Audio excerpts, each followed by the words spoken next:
इसका महत्वपूर्ण और पहला पड़ाव हम पार कर कर आगे बढ़ रहे हैं, जो एक शुरुआत है और आगे और जाना है। मित्रों, कोयला क्षेत्र का बहुत सारे आंकड़े मैं नहीं जाना चाहता, मगर दूर से अगर कोयला क्षेत्र को देखते थे तो हमेशा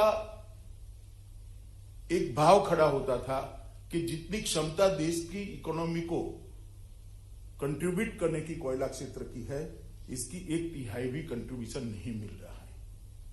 बहुत सारे हर्डल्स थे, बहुत सारी नीतियां ऐसी थी जो आगे नहीं बढ़ने देती थी, परंतु नरेंद्र मोदी जी के नेतृत्व में जब से सरकार बनी तब से एक महत्वपूर्ण फैसलों में लेना शुरू हुआ, नीति विषयक परिवर्तन आने शुरू हुए, एडमिनिस्ट्रेटिव रिफॉर्म्स आने शुरू हुए, और इस सब का परिणाम ये आया कि 2014 को हम देखते हैं तो 2014 के जो कोयला क्षेत्र था वो बिल्कुल ब्यूरोक्रेसी की नाकचूड़ के अंदर फंसा हुआ दिखाई पड़ता था। पारदर्शिता का अभाव था, ढेर सारे करप्शन के सच्चे झूठे जो होंगे मगर आरोप लगे थे। सुप्रीम कोर्ट इसका संज्ञान लेती थी, कहीं पर भी सरलता और सहजता नहीं दिखाई पड़ती। इतना कॉम्प्लेक्स बना दिया गया था कि किसी के लिए भी काम करने की बहुत बड़ी दिक्कत होती थी, और समानता और इक्वलिटी का भी अभाव था। जो बड़े लोग थे इनके लिए ढेर सारे अवसर उपलब्ध थे, जो छोटे लोग थे इनके लिए एंट्री करना भी मुश्किल था। ये चारों चीजों को मैं बारीकी से कोयला मंत्रालय की यात्रा को देख रहा हूं जब से प्रहलाद भाई मंत्री बने हैं। ये चारों चीजों को बहुत अच्छे तरीके से दूर कर आज कोयला क्षेत्र में बिल्कुल भरोसे से कह सकता हूं कि ऐसी जगह पर आकर खड़ा है कि 5 ट्रिलियन इकोनॉमी के हमारे लक्ष्य में सबसे बड़ा कंट्रीब्यूटर अगर कोई एक क्षेत्र होगा तो निश्चित रूप से कोयला क्षेत्र होगा। वहां पर आकर हम खड़े हैं। अभी आप सबके अनुबंध आपको दिए गए, मैं देखता था, नाम सुनता था कंपनी का, मेरा भी थोड़ा बहुत परिचय है। बहुत सारे ट्रेडिंग के व्यवसाय में रहे हुए लोगों को भी ये मौका मिला है। 6 साल पहले कल्पना कोई नहीं कर सकता,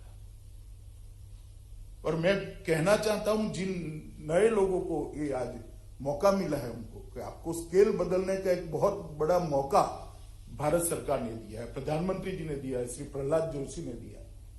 आपके जीवन में स्केल बदलने का मौका मिला है, वो ही बताता है कि यहां पर इक्वालिटी का भाव है, यहां पर पारदर्शिता है, वरना पारदर्शिता न होती तो आपकी एंट्री ही शायद बहुत दिक्कत वाली होगी। मित्रों, ये महत्वपूर्ण क्षेत्र के अंदर आज जो 2 चीजें होने जा रही है, एक तो पहले जो सफल बिल्डर थे उनको उनके अधिकार पत्र दिए गए हैं, और सिंगल विंडो सिस्टम की भी आज शुरुआत हो रही है। मैं इसलिए प्रहलाद जी और इनके मंत्रालय को बहुत बहुत अभिनंदन देता हूं, साधुवाद देता हूं। मित्रों, प्रधानमंत्री जी का जो स्वप्न है आत्मनिर्भर भारत का, 130 करोड़ का मार्केट, 130 करोड़ की आबादी का मार्केट, हमारे पास दुनिया का सबसे ज्यादा इंटेलिजेंट युवा है, सबसे ज्यादा पढ़ा लिखा युवा है, हमारे पास मेहनतकश मजदूर भी है, और हमारे पास एक पारदर्शी लोकतंत्र भी है। मगर ये देश आत्मनिर्भर न हो, ऐसा कैसे चलेगा? प्रधानमंत्री जी ने एक विजन रखा है कि आत्मनिर्भर भारत की रचना करना। 2022 आजादी के 75 साल जब समाप्त हो तब हर क्षेत्र के अंदर भारत आत्मनिर्भर हो, यहां से दुनिया को गति मिले, यहां से दुनिया की अर्थतंत्र को गति मिले, और जब दुनिया के अर्थतंत्र को भारत गति देता है तब भारत का अर्थतंत्र का उभर कर आना बहुत स्वाभाविक है। आत्मनिर्भर भारत हर क्षेत्र में जब तक नहीं होता तब तक प्रधानमंत्री जी का स्वप्न सफल नहीं होता, और मैं मानता हूं कोयला एक महत्वपूर्ण क्षेत्र है आत्मनिर्भर भारत के स्वप्न को सिद्ध करने के लिए।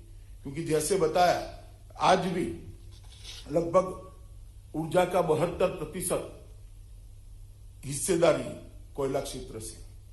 मैं मानता हूं कि अनुपात जल्दी बदलना चाहिए, हमने चेंज करना चाहिए, मगर हमारे पास कोयला पड़ा है, हमारे पास कोयले का बहुत बड़ा भंडार पड़ा है, और $5 ट्रिलियन की इकोनॉमी को इसकी लक्ष्य की पूर्ति करनी है तो ये भंडार का दोहन भी करना पड़ेगा, और इससे अर्थतंत्र को गति भी देनी पड़ेगी। और पिछले 6 वर्षों के अंदर बहुत अभूतपूर्व उत्पादन हुआ है। मैंने 60 साल के कल आंकड़े स्टडी किए थे और 6-6 साल के 10 स्पेल बनाए। मुझे कहते हुए गर्व होता है कि उत्पादन की वृद्धि सबसे ज्यादा आजादी के बाद यही 6 साल के अंदर हुई है, जो 6 साल मोदी जी के नेतृत्व में। विश्व का चौथा सबसे बड़ा भंडार हमारे पास है और हमारे पास मांग भी बहुत है, फिर भी एक और तो भंडार उपलब्ध है, दूसरी ओर कंजम्पशन की क्षमता भी है, परंतु कोयला आयात भी किया जा रहा है। मैं मानता हूं कि हमारे देश के लिए बहुत जरूरी है कि कोयला निकालने की गति हम लगभग बढ़ाए, क्योंकि वर्ष 19-20 के अंदर ही 250 मिलियन टन कोयले का हमने आयात किया है, जो हमारे देश के लिए ना ठीक है ना हमारे अर्थतंत्र के लिए ठीक है। आज एक कार्यक्रम के अंदर ये 2 कार्यक्रमों को एक साथ जोड़ा गया है, मगर इसके अलावे भी ढेर सारे सुधार भी किए गए। कॉमर्शियल कोल माइनिंग की मंजूरी दी है, वो तो आप ये कार्यक्रम है ही। 100% एफडीआई को भी हमने परमिशन दिया है। कोल ट्रांसपोर्टेशन इंफ्रास्ट्रक्चर की एक बहुत बड़ी योजना बनाई है। ईज ऑफ डूइंग बिजनेस के माध्यम से सबसे ज्यादा सुधार अगर किसी एक क्षेत्र के अंदर हुए हैं तो कोयला क्षेत्र के अंदर। कोल गैसिफिकेशन के लिए भी नए इनिशिएटिव लिए गए हैं और ये सारे इनिशिएटिव को जमीन पर उतारने के लिए इसके अनुकूल नीतियां बनाने की भी गति बहुत बड़ी हुई। हम सब जानते हैं कि यीशु का 2020 का साल जो था वो पूरे विश्व के लिए संकट था। कोरोना महामारी ने पूरे विश्व को जकड़ कर रखा था। मानव जात ने शायद इतना बड़ा संकट कभी नहीं झेला होगा, और जो देश दुनिया का नेतृत्व करते थे वो सब देश इसमें इनको मार्ग नहीं दिखाई पड़ता था। भारत के अंदर प्रधानमंत्री जी के नेतृत्व में कोरोना के खिलाफ लड़ाई बहुत अच्छे तरीके से लड़ी गई और हमें बहुत अच्छी सफलता मिली। आंकड़ों को देखते हैं तो अमेरिका, इंग्लैंड, फ्रांस, इटली, ढेर सारे विकसित माने जाने वाले देशों की तुलना में मृत्यु दर भी हमारा सबसे कम है और हमारा फैलने का दर भी अब बहुत कम होने लगा है। ये बताता है कि जहां इंफ्रास्ट्रक्चर की विशेष कर हेल्थ सर्विसेज के इंफ्रास्ट्रक्चर की बहुत कमी मानी जाती थी, वहां पर हमने अपने आप को आत्मनिर्भर कराया। चाहे पीपीई किट बनानी है, चाहे वैक्सीन बनानी है, चाहे वेंटिलेटर बनाने हैं, चाहे छोटे से छोटी जगह पे हेल्थ इंफ्रास्ट्रक्चर डिस्ट्रिक्ट लेवल पर खड़ा करना है। और इसी का परिणाम है कि हम सफलता से बाहर निकले और कुछ ही दिनों में वैक्सीनेशन का कार्यक्रम भी शुरू हो जाएगा और मैं मानता हूं दुनिया का सबसे बड़ा वैक्सीनेशन का कार्यक्रम भारत में शुरू होने जा रहा है थोड़े दिनों के अंदर ही। ये लड़ाई तो हम सफलतापूर्वक लड़ेगी, परंतु इसका एक दुष्परिणाम था कि दुनिया भर के अर्थतंत्र पर बहुत बुरी असर पड़ी। लॉकडाउन हुए, फैक्ट्रियां बंद हो गई, माल की ढुलाई बंद हो गई, सब तरह से अर्थतंत्र पर बुरी असर पड़ी। भारत के अर्थतंत्र पर भी बुरी असर पड़ना बहुत लाजमी था और पड़ी भी है। परंतु अभी इकोनॉमिस्ट वी शेप रिकवरी की बात करते हैं, सब ग्राफ तो दे देते हैं वी शेप, मगर वी शेप रिकवरी क्यों आई?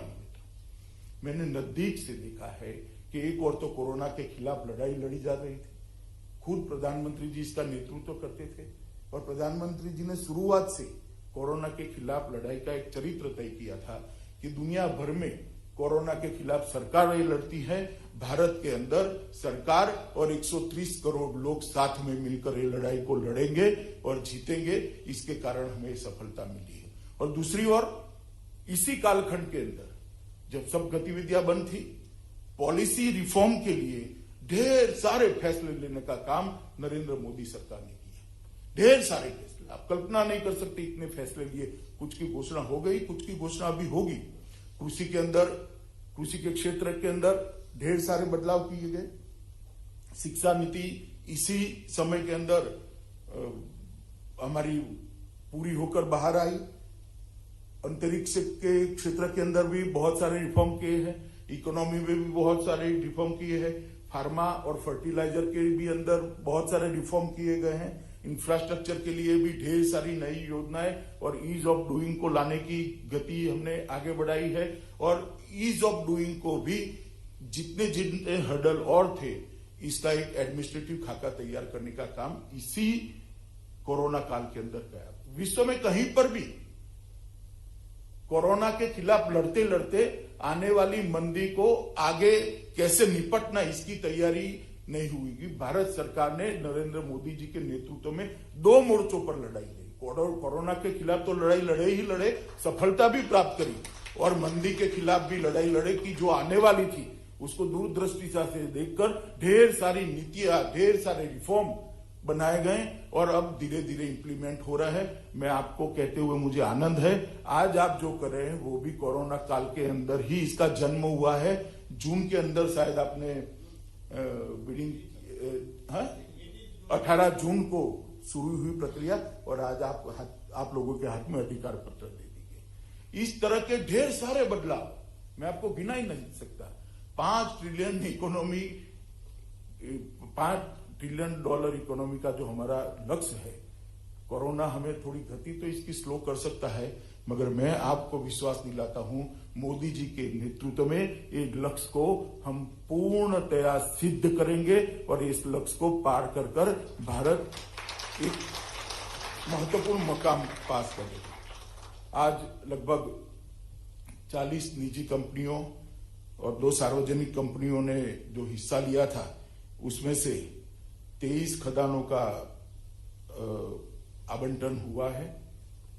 मैं मानता हूं इससे मध्य भारत और पूर्व भारत, विशेषकर झारखंड, मध्य प्रदेश, महाराष्ट्र और उड़ीसा, इसके जो 19 कोल ब्लॉक है, इसके हस्ताक्षर हो गए हैं और कुछ होना है। मगर ये जो 14 सक्सेसफुल बिडर है, मेरा आप सबसे एक ही निवेदन है कि आप गति बढ़ाइएगा, गति बनाइएगा, क्योंकि भारत को गति चाहिए, कोयला क्षेत्र को भी गति चाहिए। ये इंपोर्ट जितना हो सके उतना जल्दी कम करने का लक्ष्य लेकर चलिए। आप सिर्फ आपकी कंपनी का विचार मत करिएगा। आप जितना स्पीड बढ़ाएंगे, जितनी गति बढ़ाएंगे, मिशन मोड पे काम को ले जाएंगे, देश के अर्थतंत्र का भी इतना ही फायदा है। और अगर एक बार देश का अर्थतंत्र बड़ा होता है तो मौके तो हम लोगों के लिए क्या बढ़ेंगे, आपके लिए ही बढ़ेंगे। वह $5 ट्रिलियन की इकोनॉमी अगर बन जाती है तो आपके लिए भी नए रास्ते खुलेंगे, नए आयाम बढ़ेंगे। तो आज अनुबंध मिलना बहुत महत्वपूर्ण है, इसका एक महत्व भी है, परंतु इससे ज्यादा महत्वपूर्ण है उसका जमीन पर उतरना और प्रैक्टिकली माइनिंग शुरू होना, जो आप ही कर सकते हो, सरकार कर नहीं सकती। मित्रों, कोयला क्षेत्र पहले पूर्ण रूप से खुला नहीं था और उसको प्रतिस्पर्धा से भी अलग रखा गया था। इसके कारण राजस्व की भी कमी होती थी और मुझे बताया गया लगभग 27% रेवेन्यू शेयरिंग आया है। इसमें 27% आया ना जैन जी, 30% तक रेवेन्यू शेयरिंग आया है और 30% रेवेन्यू शेयरिंग के साथ ये बोलियां समाप्त हुई है। मुझे बहुत बड़ा आनंद है कि आज हम एक नए भविष्य की ओर आगे बढ़ रहे हैं। मित्रों, ये प्रक्रिया जो आज समाप्त हुई, लगभग राज्यों को, कुछ राज्यों ने शुरुआत में इस रिफॉर्म को समझे बगैर कमेंट्स दिए थे। मेरी भी बात हुई थी कुछ मुख्यमंत्रियों से, प्रहलाद भाई ने सबमिट से करी थी, वो पर्सनली भी जाकर आए। मगर राज्यों को इस प्रक्रिया से प्रतिवर्ष लगभग 6500 करोड़ रुपया से ज्यादा हिस्सा राज्यों को मिलने वाला है। मैं मानता हूं ये सालों तक अंदर पड़ा रहता तो कोई फायदा नहीं था। 6500 करोड़ रुपया राज्यों के विकास के लिए उनके हाथ में आएगा। लगभग 70,000 से, तो बहुत कंजर्वेटिव एस्टिमेट है, 70,000 से ज्यादा नौकरियों का सृजन होगा और लगभग 8 से 10,000 करोड़ के बीच में इसके अंदर इन्वेस्टमेंट आने की संभावना है। मगर मैं मानता हूं, मैं आंकड़े वही बोल पाऊंगा जो विभाग ने दिए हैं, परंतु मैं इस क्षेत्र को भी जानता हूं और मुझे मालूम है कि इतना बड़ा काम करना है तो मैन पावर कितना लगेगा और निवेश भी कितना होगा। तो ये आंकड़े सारे गलत साबित होने वाले हैं। लगभग 10,000 करोड़ का निवेश आना, हर राज्य को 6500 करोड़ से ज्यादा हर राज्य को ईयरली रेवेन्यू मिलना और 70,000 से ज्यादा नौकरियों का सृजन होना, मैं मानता हूं कि एक बहुत बड़ी बात है। लगभग कोयला के पीएसयू प्लांट में अगले दशक में 2.5 लाख करोड़ का निवेश होने जाना है। इसमें सरफेस कॉल गैसिफिकेशन, सीबीएम और नई खान विकास परियोजनाओं के सहित क्लीन कॉल के लिए भी बहुत सारे बदलाव किए जाएंगे। और पीएसयू और प्राइवेट क्षेत्रों से दोनों को मिला दे तो लगभग 4 लाख करोड़ का इन्वेस्टमेंट हम इस क्षेत्र के अंदर आशा रख रहे हैं। इसका रोड मैप भी तैयार है और 2030 तक कोयला मंत्रालय ने लगभग 100 मिलियन टन कॉल गैसिफिकेशन के लक्ष्य को रखा है। मुझे भरोसा है प्रहलाद भाई के नेतृत्व में ये लक्ष्य को हम निश्चित रूप से प्राप्त करेंगे और एक बहुत बड़ा ट्रांसपोर्टेशन का खर्चा बचाने का काम भी इस देश के अंदर होगा और एक नए आयाम कोयला के क्षेत्र के अंदर इसको मुड़ेंगे। और मैं मानता हूं कि इससे हमारे मध्य और पूर्वी भारत के जनजातीय इलाकों के अंदर बहुत बड़ा विकास का रास्ता भी खुलेगा। आप विकास की दृष्टि से देखो तो पश्चिम भारत और पूर्वी भारत है तो एक ही देश के दो हिस्से, मगर पश्चिम का विकास इस 70 साल में बहुत हो गया, पूर्वी भारत का विकास नहीं हुआ। इसका कारण पूर्वी भारत के पास इतनी संपत्ति है कि पूरे भारत को संपत्तिवान बना दे, मगर पॉलिसी ऐसी बनी थी कि खान हो या कोयला हो, कोयला की खदान हो, इसमें से कोयला या खनिज निकालने की सुविधा नहीं हुई थी, इसके कारण वो विकास रुका है। और नरेंद्र मोदी सरकार ने ये भी सुनिश्चित किया है कि ये जो विकास होगा वो व्यक्ति का भी होगा जहां खदान है। इसलिए मिनरल डेवलपमेंट फंड की रचना की गई है और लगभग 46,000 crore rupees mineral development fund के तहत वो जिलों के विकास के अंदर और ये जिलों के सबसे कम विकसित गांवों के विकास के लिए दिए गए हैं।